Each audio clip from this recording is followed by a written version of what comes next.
Your Money in Business is made by MPT to serve all of our diverse communities and is made possible by the generous support of our members. Thank you.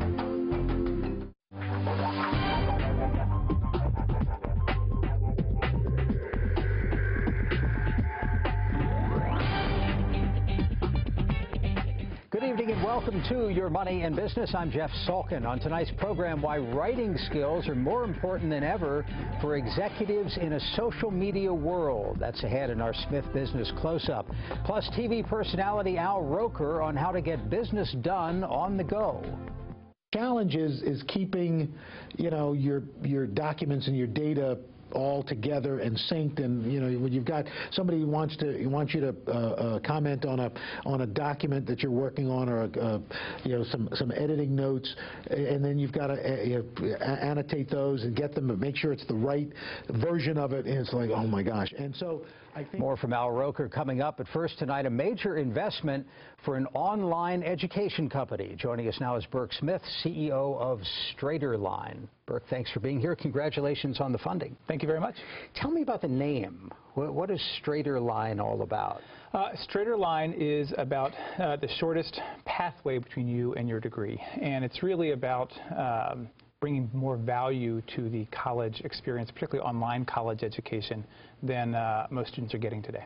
How would you describe the venture at this point, or startup stage, and what is this money? I saw it was $10 million. What is that going to help you do?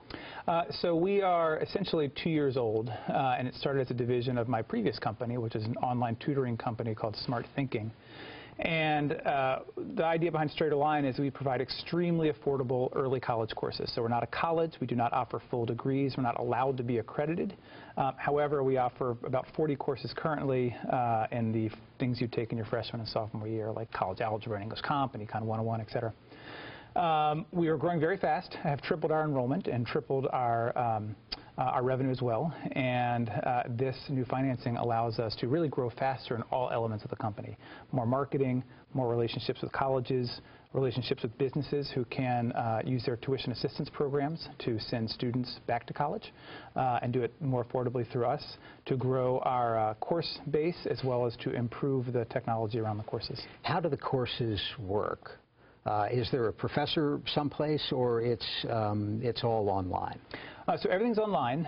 We've built the courses using a methodology called course redesign, and that is something that hundreds of colleges have used to redesign freshman and sophomore level courses to both save money and improve the student outcomes. Students log in, or rather they enroll with us. They pay with a credit card or PayPal. Since we're not allowed to be accredited, you cannot use financial aid, but our prices are low enough. We charge $99 a month, and then a one-time fee of $39 for every course started. So it's very low priced and also low risk. Students can start, and if they don't succeed, well, they're not out a lot, which is not the case for many students who start now. So they start immediately, and they move at their own pace. There is embedded tutoring on demand. So for math, for instance, there's live tutors available 24 hours a day, 7 days a week. You move through the courses, and it's just like a college course. And when you complete, and if you complete successfully, we have relationships with a wide variety of colleges where you can then take that credit and get credit toward your degree. No shortage of places to go get a college degree, right. Physical institutions, and a lot of online presence from different players in that space. How are you guys different? So first, we're not a college. As I said, we're not allowed to be accredited, and that's because to be accredited, you must offer a full degree. We're just offering courses, parts of a degree. So as a student, you can say, I'm going to start here, and we'll see how it goes, and it's much cheaper and less risky, financially risky, and then if it works well, I'll keep going. And so it saves money for students. It also allows them to pick a wide variety of schools after having taken a couple courses. So what we do is it gives students a level of flexibility that and really cost savings that online learning should deliver. That really hasn't been the case so far. And we've been doing this for a couple of years and have had a fair bit of press because of it. In the last 2 or 3 months, there's been a lot of activity around this free and very low-cost course offerings. And I think what you're going to see over the next year or so is that the public is going to be very aware of what online courses should cost, that they don't have any overhead and they shouldn't cost as much as what traditional college courses do. The word disruption is used a lot in talking about education and online education. And in other industries, we've seen disruption, where the newspaper business was disrupted by online news. What do you see down the road for education? Are we at the beginning of something here? Yeah, I think so. I wouldn't be doing this if I didn't. But here's my background is in public policy. I have a master's degree in public policy. And in the mid-90s, which is when I was in grad school, I was asking myself the question of why is it that education has made so much investment in technology? In any other industry, that investment would result in lower prices, higher quality. It's a productivity improvement. Yet in education, we've seen the reverse. We've seen higher prices and lower quality. So what is it? What is it about education that's not acting like a normal industry? And my answer was that it was largely regulatory. And so if you look at what it costs a college to deliver a freshman level course, so take a Psych 101 course in a large lecture hall, it costs, in just direct costs, not overhead, it costs the college about $100 per student to deliver that course. And if you want to do back of the envelope, say $3,000 for an adjunct professor divided by 30 students, those are ballpark numbers, but it's $100 a student. For that $100 course, a college gets between $1,000 and $3,000 when you include state support, tuition, and fees. So there is an enormous amount that's going to overhead. And in a face-to-face environment, that overhead is going to support buildings and football stadiums and climbing walls and low enrollment courses and low enrollment majors and security and all the stuff that comes with a physical environment. Yet online, students aren't getting any of that, and they're not, but they are paying for it because 93% of colleges price online courses the same or higher than face-to-face courses. So does that change at some point? Because of ventures like yours, will those other players have to cut costs?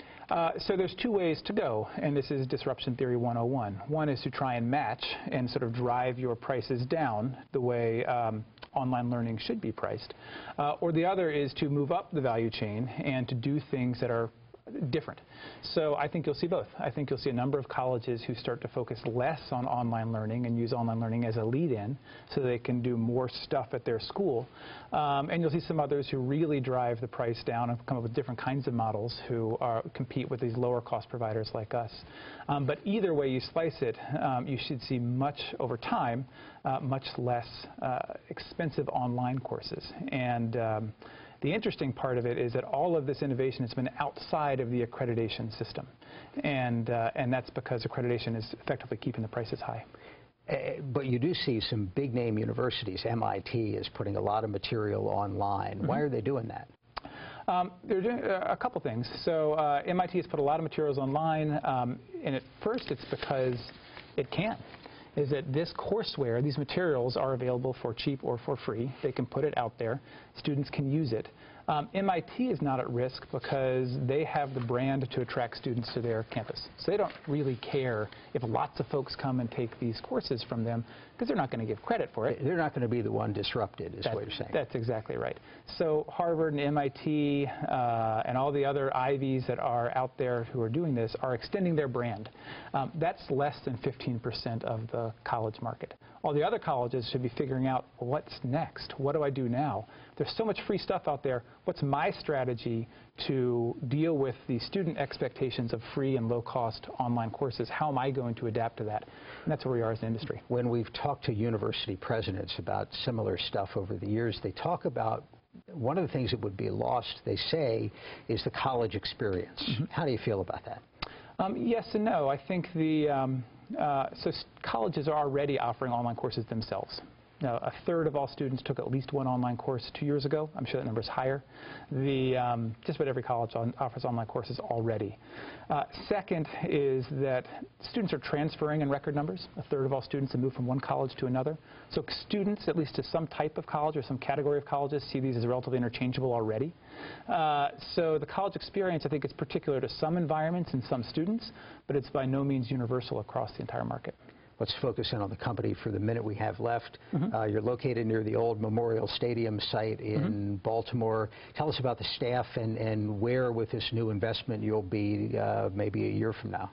Sure. We're about 15 people now. We should be about 30 within the next 6 months. We're growing at every part of the company, new technology, new marketing.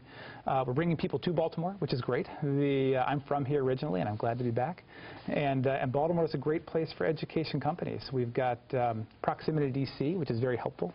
ETC, which is the incubator space where we are, has been terrific. There's an infrastructure here for education companies, Sylvan and Laureate and many others. And so it's been great so far. All right. I'm sure it'll be great down the road. Burke Smith is CEO of StraighterLine. Congratulations. Thanks again. Thank you very much. Appreciate it. Now, more companies are allowing, if not encouraging, working by remote, whether at home or on the go. What are the most effective ways to do this? I spoke recently with TV personality Al Roker, who has been on the go for many years. Al, thanks for being with us. We all know you as a TV guy, but tell us a little about your business side as CEO of Al Roker Enterprises. Well, Jeff, it's Al Roker Entertainment, but although I like Al Roker Enterprises, because we could be making widgets or something like that. I like that. But I never planned to be on TV. I was going to be in TV. I wanted to be a producer or a director, and I got kind of waylaid into doing TV weather. But it makes it sound like I was shanghaied as a child. But in any event, so I produced TV shows and multimedia stuff for different networks, for A&E, for Lifetime, for Weather Channel, for Spike TV, a number of different networks we produce television shows for. How much are you on the road in that capacity, not to mention your TV side? And what do you find the big challenges when traveling? Well, I'm on the road probably as much for my own job, my own company, as I am for the Today Show, and sometimes they overlap. And the challenge is keeping, your documents and your data all together and synced, and when you've got somebody who wants you to comment on a document that you're working on, or some editing notes, and then you've got to annotate those and get them to make sure it's the right version of it, and it's like, oh my gosh. And so I think since the advent really of cloud-based services, I think life's gotten a lot more simple for those of us who are doing this, who are traveling. And there are a lot of them out there. One that I talk about today is SkyDrive from Microsoft. It's free. You get these free Office web apps that let you either using PC or Mac or a mobile phone, mobile device. You can create, edit, and then put these documents, PDFs, photos up online on the cloud, on the SkyDrive, and then you or others can access them, which makes life so much easier. So you're telling us that you deal with clouds in both sides of your life. I do, and in fact, Jeff, also in my personal life too.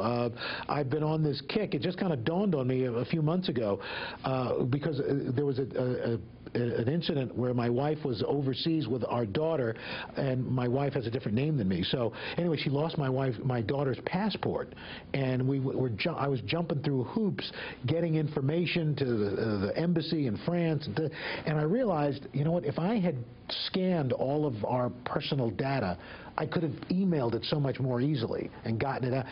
And so I've been actually scanning all my stuff, putting PDF and putting it in the cloud on SkyDrive, so that the kids' birth certificates, passports, our driver's license, our wills, all that stuff is up online. We just have a minute with you, but do you think people are reluctant at all, given internet security issues, to do that with their personal data?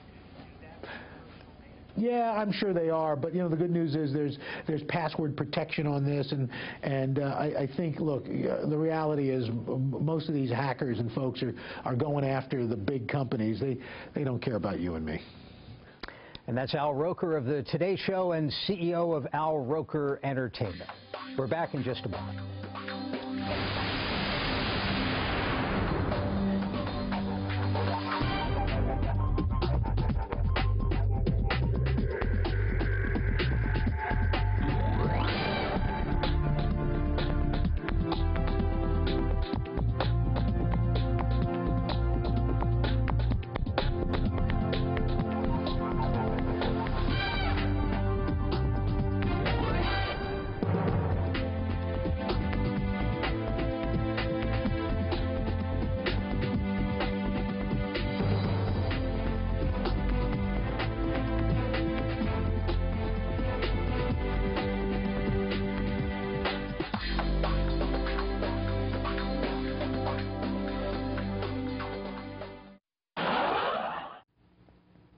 Here's your daily download. Let me read you a news story I came across the other day. It begins, Newt Gingrich received the largest increase in tweets about him today.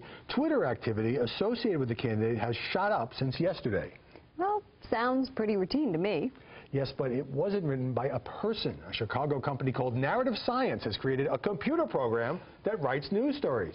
I read about this on the website All Things D. It said researchers began by feeding the computer statistics, like baseball box scores, to turn into prose, and that media outlets could save money by using it to crank out basic articles, like reports on corporate earnings. Now, Narrative Science says that the stories can even be tailored to fit a customer's style and tone. And that makes me a little nervous. Well, don't worry. No computer can write as well as we can. Well, at least not yet, Not right? yet. And that's your daily download.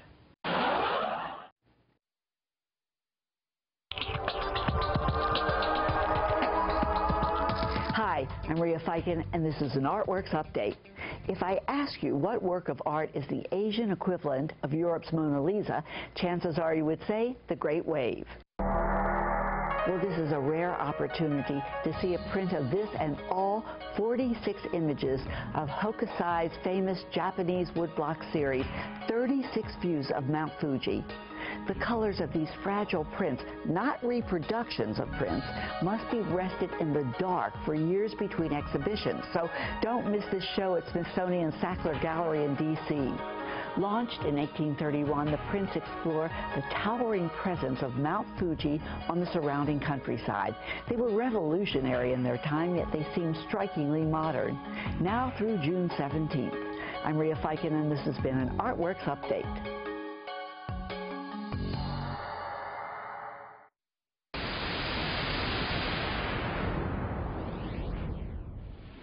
And for this week's Smith Business Close-Up, we're on location at the Robert H. Smith School of Business at the University of Maryland, joined by Ken White, who is Assistant Dean of Marketing Communications. Thanks for being with us. Well, thank you for visiting us. It's great to have you here. It's good to be here. You teach a course on writing. Is that one of the things that we all think we're above average at? Amen. That's the case. We do a lot of teaching of effective writing with executives. And when you think of the effective executive, you usually picture a wonderful speaker and someone who's a gifted writer. Unfortunately, that's not often the case. Those skills may have been there at one time, but as more responsibilities are added to the executive's plate or the CEO's plate, sometimes those skills, they lack a little bit, and so they have to stay on top of it. And writing is one of those things they need to work. Does good writing maybe matter less than it used to in this fast-paced universe of social media communication and email? Has there been an impact? I think that's one of the reasons some executives struggle, because there is so much. We write constantly, right? You think of the executive, he or she is doing this with the BlackBerry all the time, or they're doing this on the keyboard. They're writing so much that we're starting not to think much about the quality of what we do. And I think it's the sheer amount of the writing that the average executive and business professional does that is actually causing us to maybe lose it a little bit. We're not as good as we used to be. How is business writing different from other forms of writing, the way we may have been taught in school to write? I think the main thing I talk to executives about, and they agree all the time, is the importance of being concise as possible. And you know, these days we are bombarded. Every one of us has an inbox filled with emails, right? And we want to read what's on the web and in the paper. We have so much to consume, but if you need to get your message across, it has to be concise, and we just push that constantly. Especially the executive level people you teach, are they maybe reluctant to have somebody edit or ghostwrite or proofread their stuff? That's an interesting question. I mean, do they feel at the Master of the Universe stage, right, do you feel like if I wrote it, it's good? I'd have a different answer 10 years ago, because social media is what changed that. In the old days, the CEO would never think twice about going to someone who's in my position, someone in marketing or communications, saying, I need to get something out to the staff, write this for me. But now, especially with blogs and with Twitter, the audience demands and expects the author to be the author. So you can't ghostwrite a blog. You can't be a CEO and have a Twitter account and have someone over there in marketing doing the writing for you. And that's part of the problem. So now CEOs, their plates are so full, and all executives, now they have to do their own writing as well. That's a burden. Of the techniques that you teach, what's applicable to the rest of us at the non-CEO level? What's important in business communications and just other, even social media communications? Yeah, absolutely. Even kids in school. You know, I think of my own children, and it's not very different from talking to my middle schooler about writing than it is to a CEO. And the first thing is, whatever we're writing, for whatever the purpose, we tend to just jump in feet first. And I think of my daughter when I see her at the computer, and I said, "What are you doing, honey?" And she said, "A book report." My first question is obvious. Did you read the book? Fortunately, she usually has. And then I'll say, "So what are you going to write about?" And that's what we try to talk to everybody about. Executive, non-executive, business, non-business. What is it you're trying to say? And think about that first. Think about that message statement or your thesis statement. Get that set and then go. Because what we usually do is just sit there and bang it out. PowerPoint, why do we always go to the PowerPoint slides and start writing? That's backwards. We should write the presentation first, then go to the slides. Good stuff. Ken White from the Robert H. Smith School of Business, thank you for being with us. My pleasure. Thanks for coming.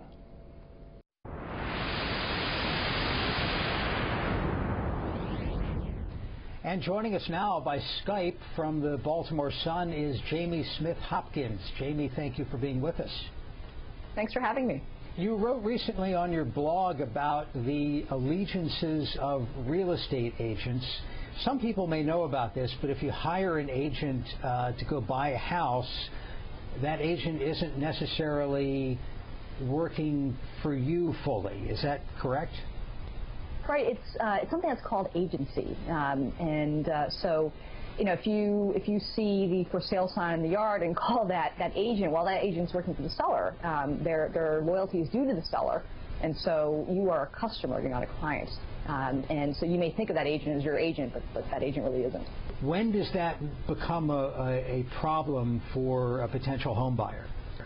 Sure. Well, there's two examples of that. One is if the buyer thinks that they're being represented by an agent who is actually representing the seller and shares information like how much they'd be willing to pay that get passed on to the seller because that's what the agent is obligated to do. The other issue is if a buyer picks an agent, you know, who's not representing a particular house they're interested in selling, but ends up working in the same company as the agent who is representing the house the buyer ultimately makes an offer on. And so that's something that's called dual agency, where it's the same real estate broker, the boss, who you know, is involved in both sides of the deal, different agents, but working for the same person. And so consumer advocates are concerned that could cause conflicts of interest. Well, I've heard of something called a buyer's agent. Actually used one a long time ago. Does that solve the problem?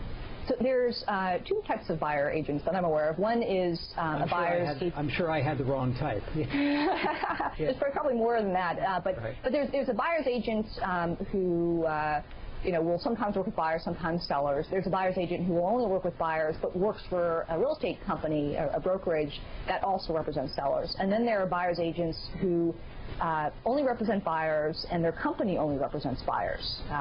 So, of course, this last group think that they're the best for buyers, that there would never be issues of conflicts of interest. But that's something that there's some debate and argument about in the industry.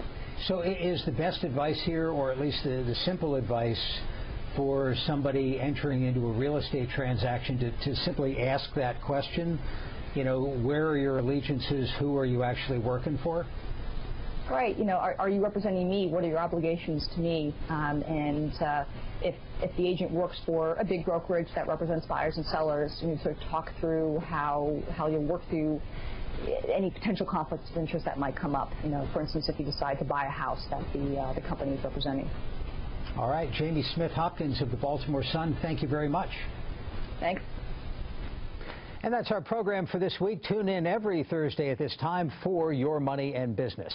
Remember, you can see full episodes of our local programs by visiting video.mpt.tv.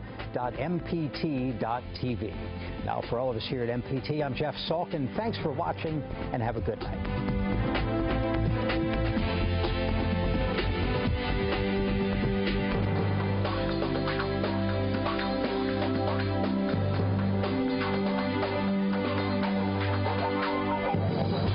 Your Money and Business is a production of Maryland Public Television in association with the University of Maryland's Robert H. Smith School of Business and the Baltimore Sun. This program was made by MPT to serve all of our diverse communities.